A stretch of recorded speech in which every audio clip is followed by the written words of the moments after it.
Friends ఇప్పుడే అందిన వార్త జమిలీ ఎన్నికలపైన కేంద్రం సంచలన ప్రకటన అంటూ లేటెస్ట్ అప్డేట్ అయితే రావడం జరిగిందండి. సో ఆ వివరాలు ఏంటనేది వీడియోలో తెలుసుకుందాం. వీడియోని చివరి వరకు చూడండి, స్కిప్ చేయకుండా అర్థమవుతుందండి. మరోసారి నా ఛానల్ వస్తే తప్పకుండా సబ్స్క్రైబ్ చేసుకొని bell button all notification activate చేసుకోండి. చూస్తున్నారు కానీ లైక్ చేయడం మర్చిపోతున్నారండి, దయచేసి లైక్ చేయండి. లేట్ చేయకుండా వీడియోలోకి అయితే వెళ్ళిపోదామండి. మనం జమిలీ ఎన్నికలు కొద్ది కాలం దేశంలో అందరినీ షేక్ చేస్తున్న విషయం. బీజేపీ ఎప్పుడు దేశంలోనే ఒక్కసారి ఎన్నికలు పెడుతుందని రాష్ట్రాల్లో ప్రాంతీయ పార్టీలు, ప్రతిపక్ష కాంగ్రెస్ సహా అందరూ భయంతో వణికిపోతున్నారు. రాష్ట్రాల్లోని తమ పదవీకాలం సైతం ప్రమాదంలో పడుతుందని పార్టీలన్నీ కంగారు పడుతున్నాయి. జమిలీ ఎన్నికలు వస్తే బీజేపీకి లాభం అన్న ప్రచారం సాగుతుంది. ఈ విషయంలో నేపథ్యంలో ఫ్యామిలీ ఎన్నికలపైన రోజుకో వార్త మీడియాలో ప్రచారం జరుగుతుంది. అయితే నేపథ్యంలో కేంద్రం తాజాగా సంచలన ప్రకటన.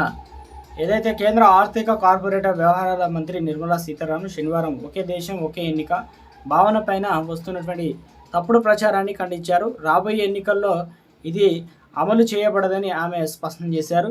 ఇక్కడ జరిగినటువంటి ఒక కార్యక్రమంలో ఆమె మాట్లాడుతూ 2024 లోక్సభ ఎన్నికల్లో దాదాపు 1,00,000 కోట్లు ఖర్చు చేశారని, ఒకేసారి ఎన్నికలు నిర్వహించడం వల్ల ఈ భారీ వ్యయాన్ని కూడా ఆదా చేయవచ్చని, పార్లమెంటు, అసెంబ్లీ ఎన్నికలు ఎన్నుకోవడానికి ఒకేసారి ఎన్నికలు నిర్వహిస్తే దేశ జీడీపీ దాదాపు 1.5% వృద్ధి కలుగుతుందని, విలోపరంగా 4.50 లక్షల కోట్లు ఆర్థిక వ్యవస్థకు చేరుతాయని, ఒకే దేశం ఒకే ఎన్నిక భావనకు ఇది ప్రత్యక్ష ఉదాహరణ అని ఆమె అన్నారు. కొన్ని పార్టీలు ఒకే దేశం ఒకే ఎన్నిక చొరవపైన తప్పుడు ప్రచారం చేస్తున్నారని, దానిని గుడ్డిగా వ్యతిరేకిస్తున్నామని నిర్మలా సీతారామన్ ఆరోపించారు.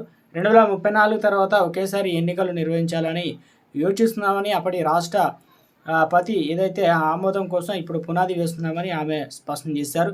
ఈ భావన అనేక సందర్భాల్లో విస్తృతంగా చర్చించబడిందని, ఇది ప్రధానమంత్రి నరేంద్ర మోదీ ప్రవేశపెట్టింది కాదని, ఒకే దేశం ఒకే ఎన్నిక అని 1960లో వరకు ఉనికిలో ఉంది.